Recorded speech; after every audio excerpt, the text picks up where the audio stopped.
It's Thursday, February 27th, 2025. I'm Albert Mohler, and this is The Briefing, a daily analysis of news and events from a Christian worldview. The Conservatives won the recent election. It took place Sunday in Germany. A party identified as the leading party of the center-right, that would be the Christian Democratic Union, gained a plurality of seats in the Bundestag, in the German parliament, and thus the leader of that party, Friedrich Merz, is going to be Germany's new chancellor. Germany, by the way, has a parliamentary system. The legislative branch, the parliament, is known as the Bundestag. There is also a federal president as head of state, and so the German chancellor is the head of the government, but not the head of state. But in terms of politics, the German chancellor is all that matters. The big story here is a political shift, a shift away from the center-left to the center-right. Olaf Scholz, who had been Germany's chancellor, he got the job after the retirement of Angela Merkel, who had been chancellor for longer than anyone else in German history. It was Olaf Scholz who basically conceded to reality, knowing that his party would lose. But the big question is whether his party, the Social Democrats, that had been in power for some time, would come in second or third. The party came in third. It is still expected to join with the party that gained the most here, the Christian Democratic Union, headed by Friedrich Merz, who will be chancellor. And so that skips over the party that came in number two, and that is Alternative for Germany. It is known as AfD. And that party is often described in the Western media as a far-right party. So the Christian Democratic Union, that's the party that came out way ahead in first place in this election, is described as center-right. The Social Democrats, a party that has been more inclined towards socialism, is identified as the center-left. And then Alternative for Germany is described as the far right. Now, is there a far left? Yes, indeed, there is a far left, even as identified by Western media, and that party is pretty much far on the ideological left. But at least there are those who recognize there is a far left as well as a far right.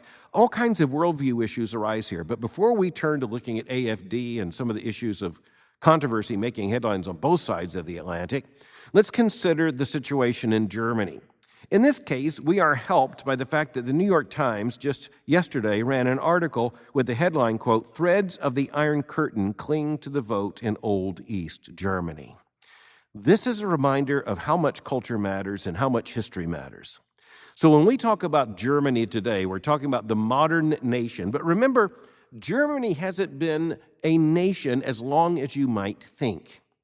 As you look at Germany, say, in the beginning of the 19th century, it was not one nation. It was an assemblage of several German states, several German principalities. Prussia was always the biggest, the richest, and the most powerful.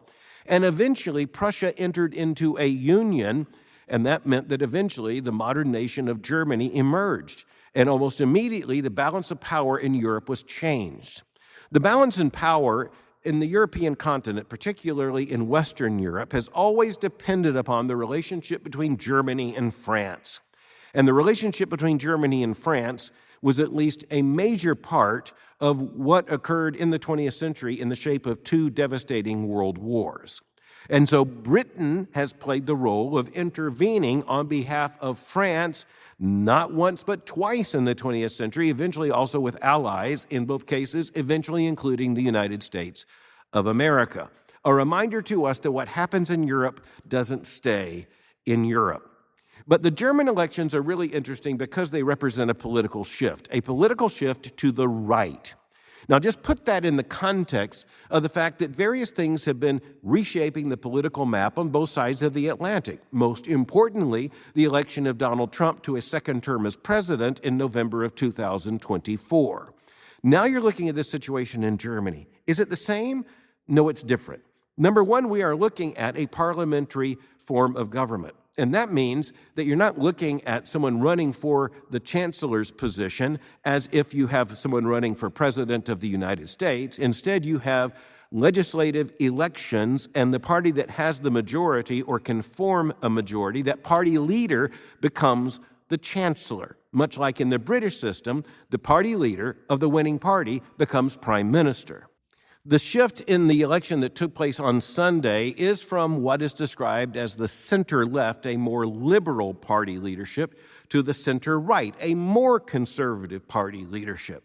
But the big headlines are actually about the far right and increasingly the far left. Because you have coalition governments in a parliamentary system, it's very different than what we have here in the United States, where we have presidential elections. But history emerges in another way. The history of Germany was altered profoundly by the reunification of Germany after the fall of the Soviet Union in the late 1980s into the early 1990s. The reunification of Germany was something that many people sought to avoid, even as you had the fall of the Soviet Union and you had leaders such as British Prime Minister Margaret Thatcher extremely pleased with the fall of the Soviet Union. Prime Minister Thatcher was not at all in favor of a reunified Germany. And you can understand the history behind that. The 20th century had been the great threat to Britain by a unified Germany. She did not want to move in that direction. She was eventually persuaded. But it's also very interesting to see how the reunification of Germany between West Germany, which had been a Western democratic nation, and East Germany, which had been a Marxist government under the Communist Party's control, and frankly, under the control of the Soviet Union, the reunification of Germany was something recognized as a political miracle of sorts at the end of the 20th century, even as the fall of the Soviet Union precipitated the same. But the reunification of Germany has made Germany once again one nation, sort of, not completely. The electoral patterns in Sunday's election demonstrated the fact that much of the energy in a more conservative direction wasn't in the former West Germany, but in the former East Germany. That's why the New York Times ran this headline, "Threads of the Iron Curtain cling to the vote in Old East Germany." What's the issue there? Well, the issue there is similar as a pattern in some American regions as well.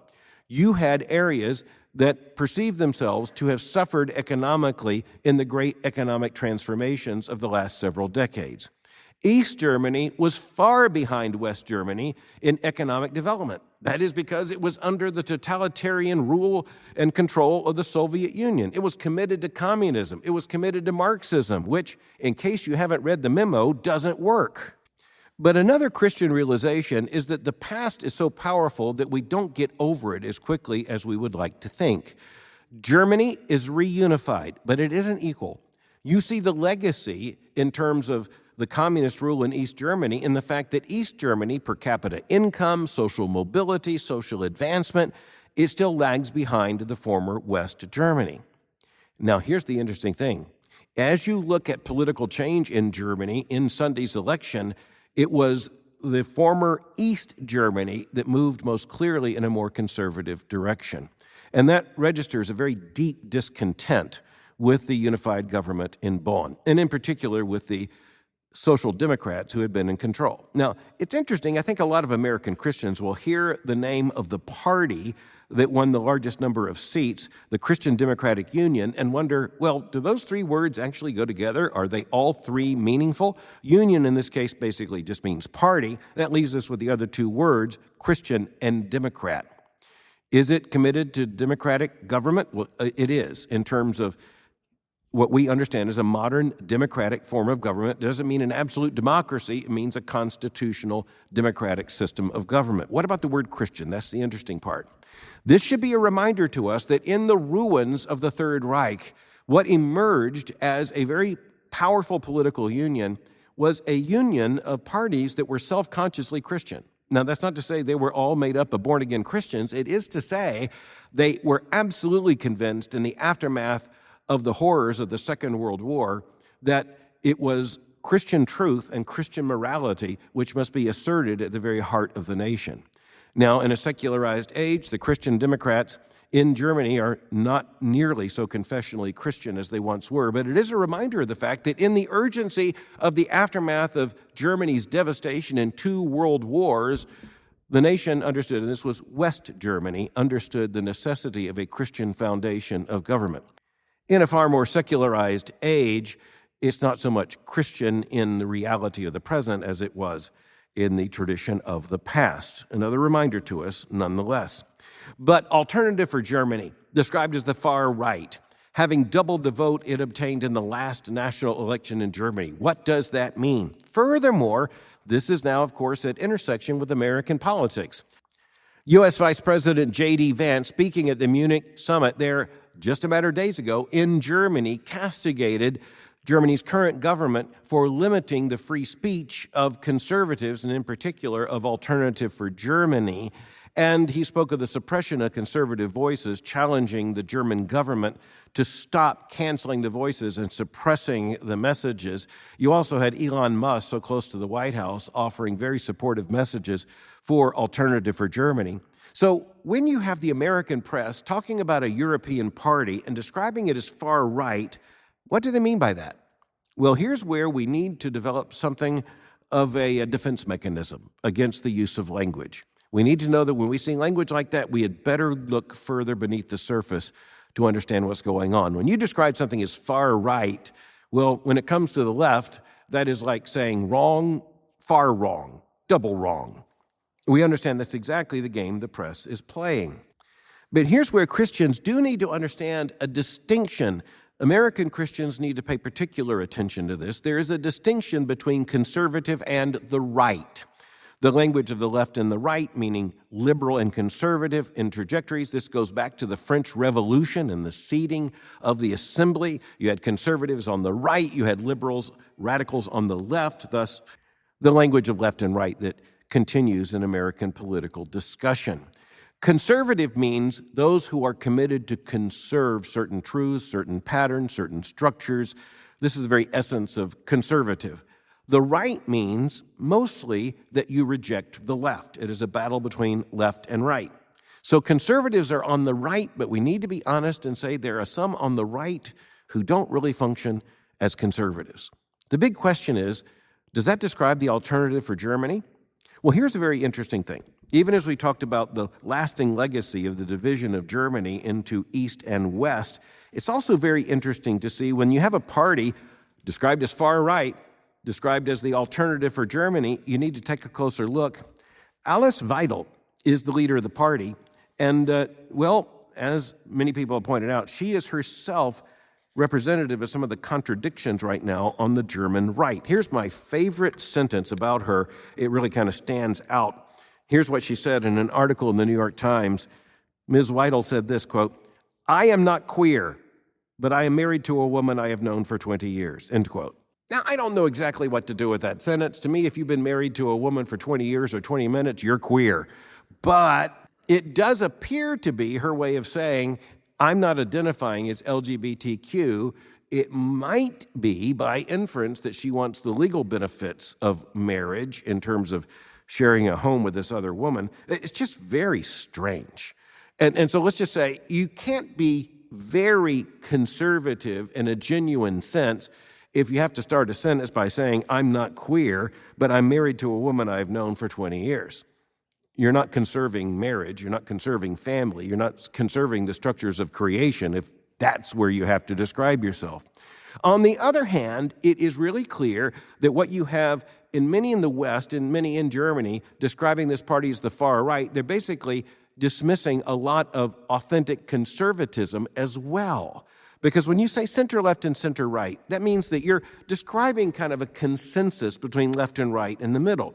This pretty much describes the American picture with the Republicans and the Democrats in, say, 1960, but it doesn't work this way anymore. The difference is that in a place like Germany, you have the breakup, because of their parliamentary system, into various minor parties. In the United States, often referred to as third parties, even though they might be third, fourth, fifth, or whatever. The point is, we have a two-party system precisely because we elect a president by the Electoral College. So long as we elect a president by the mechanism of the Electoral College, we're almost assuredly going to have a two-party system. That means the big dynamic is inside those two parties. For example, during the period of the 1970s, the big story was the movement within the Democratic Party to the left. Similarly, the big story on the conservative side was the movement of the Republican Party, the movement in the Republican Party, from the middle to the right, a far more conservative party. Just consider the Republican nominees, Richard Nixon and Ronald Reagan. You'll see the change. But in the case of the alternative for Germany, the question is, does far right apply? That doesn't mean it should be censored. It doesn't mean it should be made illegal. But is it far right? How exactly does that descriptor fit? I think I want to bring in at this point Douglas Murray. He's a British figure. He is a very influential conservative in Great Britain. He's one of the conservatives that has seen through so much of the leftist, of the liberal mess of the last several decades.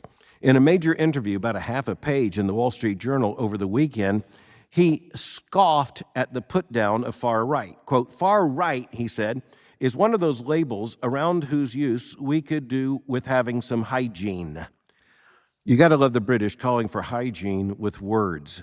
He went on to say, quote, "I've only ever been called far right by Islamists and far leftists who want to try to stigmatize me like I'm a totally unreasonable headbanger." You got to love the British. He said, quote, "It is a smear designed to shut down debate," end quote. So that's absolutely true. It's one of the reasons why I want to point out when someone says far right, you want to say further right than whom? What does this represent? It often means an effort to try to just dismiss an argument or dismiss a party. But we need to note that even as Douglas Murray said that it's often misused, he came back and said when it comes to alternative for Germany, we need to send the message that it just might be complicit in some far-right elements, including allowing voices that would serve, for instance, as apologists for the Nazi regime. In Germany, that's no small thing. In moral terms, that's no small thing. And so the encouragement here is for Alternative for Germany to make very clear that it is not going to tolerate the voices of that nihilistic right, but is rather going to represent a conservative force in German politics. Worldviews all over the place here. It's a reminder to us that politics becomes a litmus test. It becomes a diagnostic test to tell us what people really believe. It tells us about people's frustrations and anxieties, the economic strains, for example, in the former East Germany. It also tells us about how people want to define the politics. And you'll notice this. The professional politicians want things to stay in a consensual middle that always represents a long-term victory for the left. And so that's one of the reasons why the disruption these days in politics is coming primarily from the right, a story still to be unfolded in Germany. But next, let's come back to the United States. The Trump administration has been cracking down on DEI efforts, that is, diversity, equity, inclusion efforts, that have become so much a part of the left's activism in American institutions, corporations, academic campuses, and all the rest. Sometimes it's very helpful to get a little distance and see what people elsewhere are observing. And so in this case, I want to turn to the Financial Times, published in London. Here's a headline: "Backlash greets Target after diversity retreat." So, okay, let's just remind ourselves of something before we turn to this article. In recent years, we have often discussed Target precisely because of these DEI initiatives. You may recall just a matter of a very short time ago when Target was making headlines because it was pushing so much LGBTQ pride material, completely offensive material, to the front displays of its stores. It was declaring its absolute solidarity with DEI initiatives. It was putting its name on just about everything obnoxiously DEI, but now it has shifted gears. Let's ask the question why. Because this is actually something the Financial Times points to. It says we have to understand at a deeper level, why is it happening? Now, I'm going to get back to the Financial Times because it points to something else of importance. But right now, I just want to say, why would Target switch gears here? Was it because of consumer pressure? A little bit, no doubt. Target tried to say, no, we're not hurt by this. We're so committed to DEI, we will lose customers in order to do what's right. Well, a company that defies its customer base for long is what you know as a former company. So no doubt that had something to do with it. But I think there are two other things. Number one, it's very easy to say you're going to follow these kinds of programs with all their ethnic and racial and identity preferences and all the rest. You can say that. It's very hard to actually make it happen and make your company work. The point here is that when you buy into identity politics, and you structure your company by identity politics, you're not going to be able to stay in business for long. There are a couple of other things. It's not just the frustration of the companies that adopted these DEI policies. It's not just the opposition from without coming, especially right now, in a very concentrated way from the Trump administration.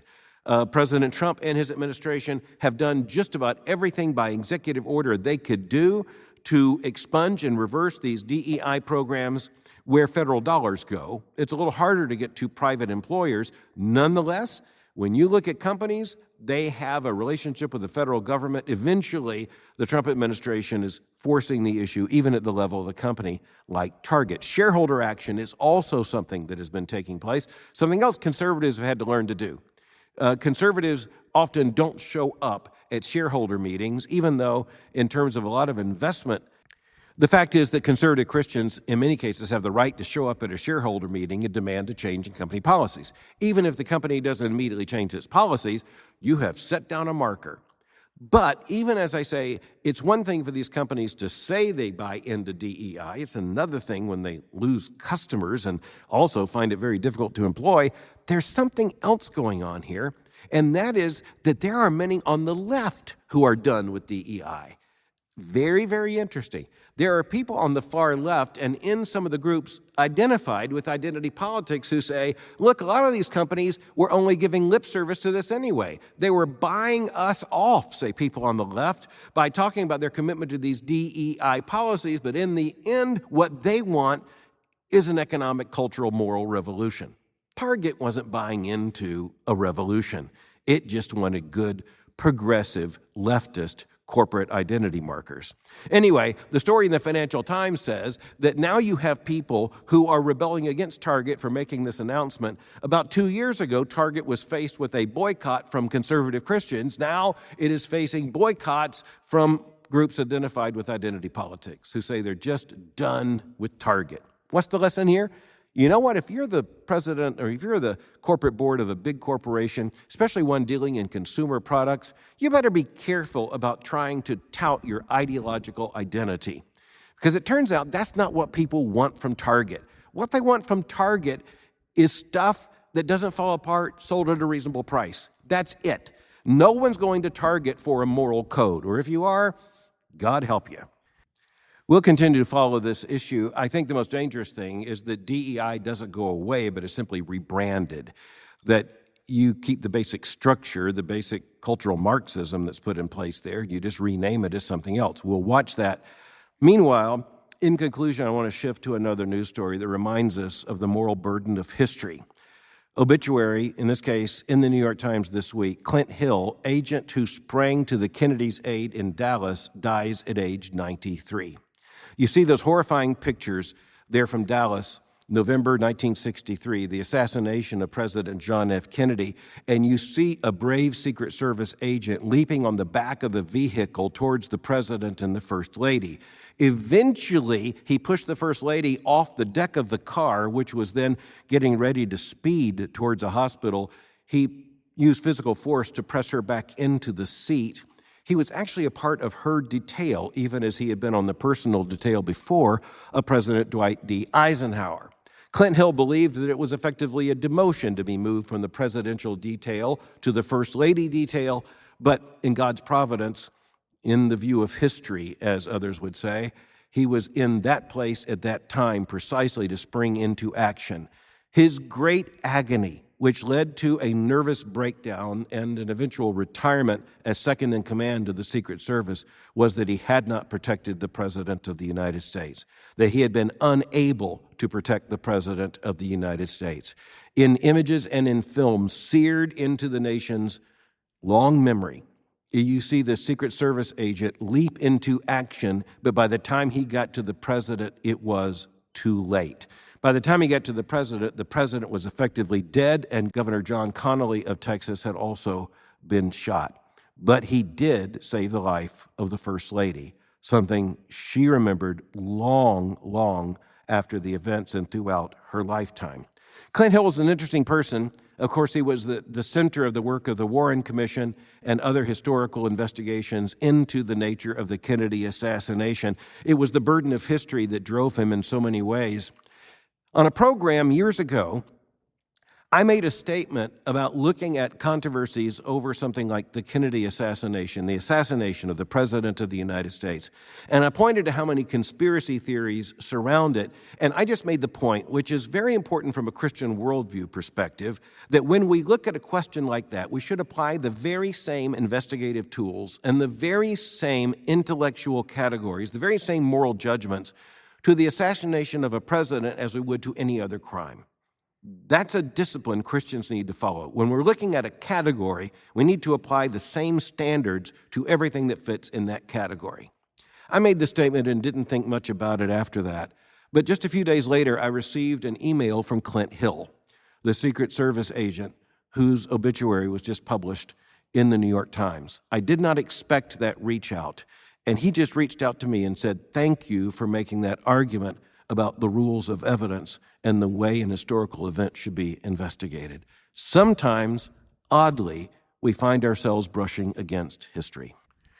November the 22nd, 1963 is now more than 60 years in our rearview mirror. But for Christians, it reminds us that history presents the demand not only that we get the story right, but that we continually rethink these issues, making certain that we understand the great lessons of history aright. It's a long-term discipline to which we are called, and we're called to it together. Thanks for listening to The Briefing. For more information, go to my website at albertmohler.com. You can follow me on Twitter or X by going to twitter.com/Albert Mohler. For information on the Southern Baptist Theological Seminary, go to sbts.edu. For information on Boyce College, just go to boycecollege.com. I'm speaking to you before a live audience in Santa Clarita, California, and I'll meet you again tomorrow for The Briefing.